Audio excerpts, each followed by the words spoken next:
Alright, y'all. This might be our best boondocking spot yet.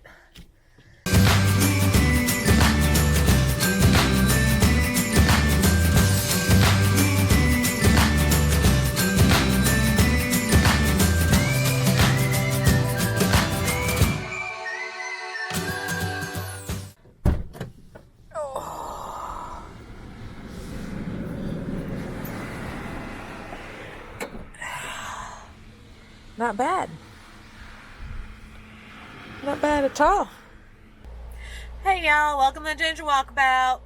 So today we are going to talk about boondocking, dry camping, dispersed camping, mooch docking, wally docking, all of the words for what is essentially free camping, free parking, without hookups. So as you know from previous videos, I did a lot of wally docking, which is parking in Walmart parking lots on the East Coast. And I've done some stealth camping. You're not really stealth, but basically you are dry camping or boondocking on a city street or parking lot that maybe you're supposed to be there, maybe you're not, you know. So, but today I want to talk about, I've gotten a few questions about, now that I've been out west, doing more what one would typically think of as boondocking, or what the government who runs the public lands that you are camping on calls dispersed camping. And that is camping outside of official campgrounds. That means no hookups, and it's free. All right, y'all. Just found another insanely awesome campsite. I mean, seriously.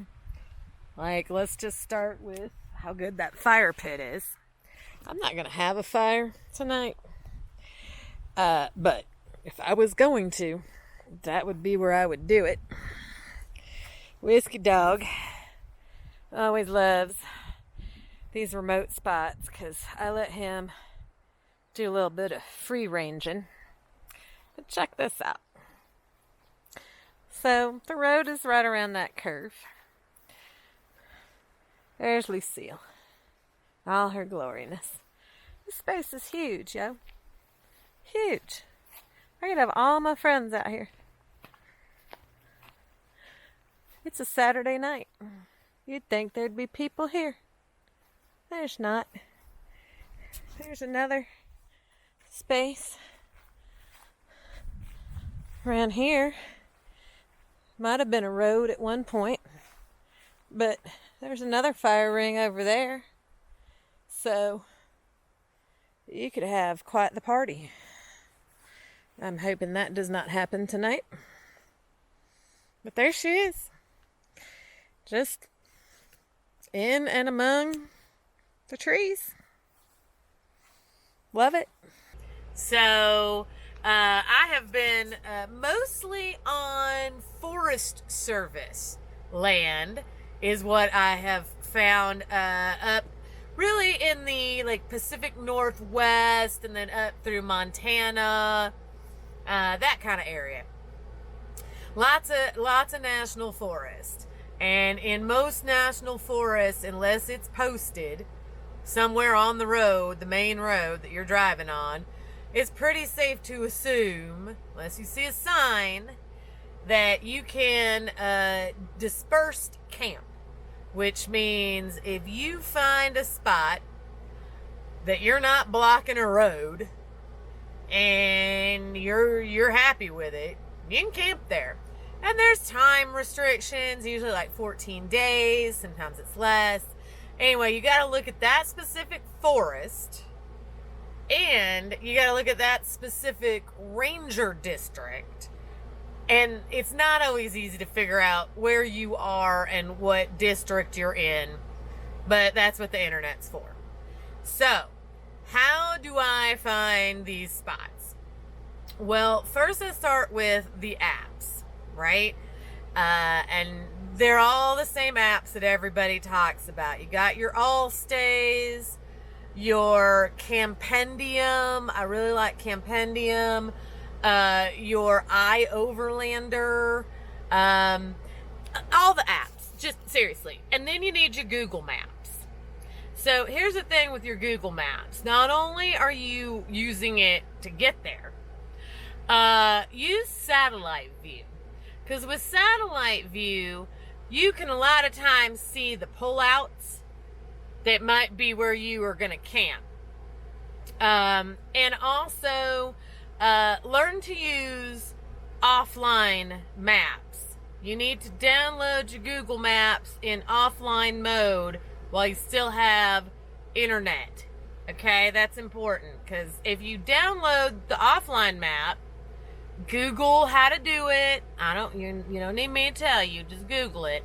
If you download the offline map, when you lose cell phone reception, you still can use Google Maps just like regular, because you don't need a cell phone signal for GPS. GPS is satellite.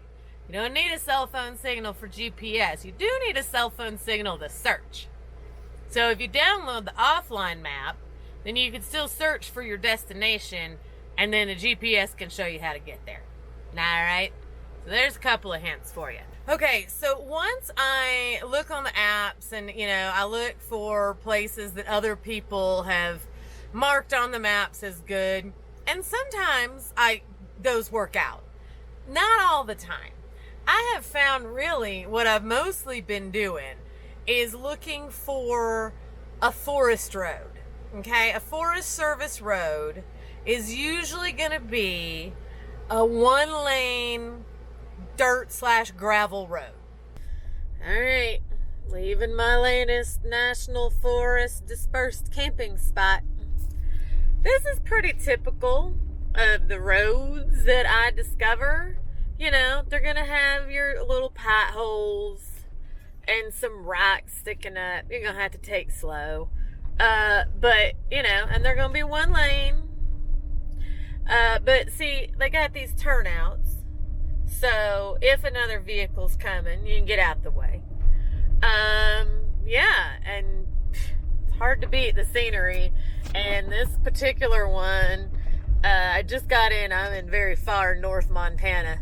Just got in here from Idaho, and I had cell phone service up here. Brilliant cell phone service. And exactly 0 cars went past me while I was up here.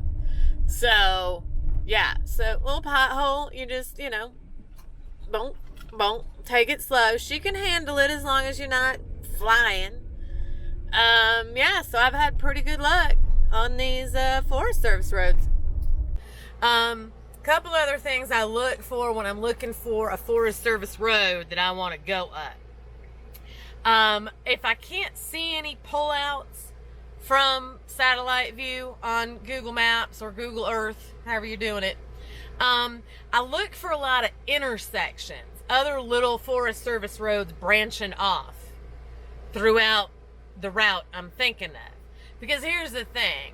You get up there and you don't like it, or you can't find something or whatever, you gotta be able to turn around. And those little pullouts, just where traffic can pass, that's not really where you want to be doing an 18-point turn with a cliff behind you to try to turn around. So if you've got a branch road, you can pull up there and then back and then go back out the way you came. So look for little branch roads that at least you'll have a turnaround spot in case you don't find what you're looking for. The other thing I will tell you is that when you go up these roads, and most of the time you lose cell phone service, sometimes you get lucky and you got cell phone service, but most of the time, you don't. That's pretty typical. You need to be able to self-rescue. And I don't mean, look, I've got my Garmin Reach with the SOS button that will send search and rescue if I am mauled by a bear. But that is not for if I get a flat tire or have a mechanical breakdown that renders Lucille the van immobile, okay? You can't push that SOS button and have a search and rescue team come for you. Because if you push that button, I'm not kidding, they're coming for you. They're probably bringing dogs. They're probably bringing a helicopter. And you know who's going to pay for all that? You are. Okay, so you better have been mauled by a bear. Okay? Don't push that button unless you are in dire straits and willing to throw $20,000 at the problem. Because that's about what it's going to cost you to push that SOS button on the like the Garmin's and the other, you know, satellite-based, you know, hiking little things. Use it if you need it, but not if you got a flat tire. So the rule is that I do not go farther up a backcountry road, a Forest Service road, a dirt road. I don't go further than I am willing to hike in one day, daylight hours. For me, that's generally going to be about 10 miles. 10 miles is my limit.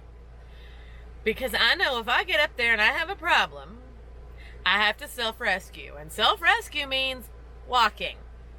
So hopefully you get out there and start walking and somebody will come by you and you can flag them down and they'll help you out. But I've been up several of these roads and camped for a night or two, and 0 cars have driven by. 0. So if you're up there and something mechanical on your rig happens and you can't get out, you're going to start hoofing it. Me and the dog are going to start hoofing it. So make sure you got your water and some kind of backpack and know which direction you're going until you get to cell phone service. So there you go. Do not go further than you are willing to walk back out and self-rescue.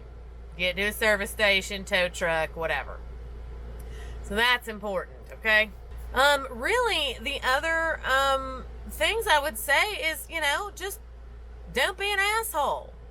You pack out what you bring in. Don't leave garbage. Check and see if there is a burn ban or if you need a permit for a campfire. I don't do a lot of campfires anymore. Y'all, I am so sick of the smell of campfires. I can't even tell you. I'm over it. So I don't really even do a lot of campfires anymore. But if you're going to, then you need to check the rules. Because you're sending up a smoke signal, and if you're not supposed to have a fire, trust me, someone's gonna come tell you about it. So yeah, be responsible. If you do have a campfire, put it out properly per the requirements of the forest or the area that you're in. Check and see if you're allowed to collect firewood. Most places you've got to buy firewood locally. You can't bring it, especially from out of state. They got pine beetles and all kinds of things. So check the Forest Service website if you're going to Forest Service land. Check the BLM website if you're going to BLM land. Does not mean Black Lives Matter. Bureau of Land Management. There's been some confusion recently. Bureau of Land Management. So check the rules before you go. Make sure you're packing all your crap out, because the next person does not want to find your empty beer cans and your used toilet paper. Don't be an asshole. Anyway, so yes, go up these roads, find these beautiful, beautiful places. Use the apps, but then go beyond the apps. Don't just settle for what the last 10 people did. And enjoy your free camping on public lands, because at the end of the day, you know, you're a U.S. citizen, a taxpayer, a resident of this country, or a visitor, and your money has gone to have these lands, and so you might as well use them. And they're a great way to get away from all the people and all the hubbub, and it's free. So anyway, go out, boondock, be smart about it, don't be an asshole, and enjoy. And hopefully I will see you on the road.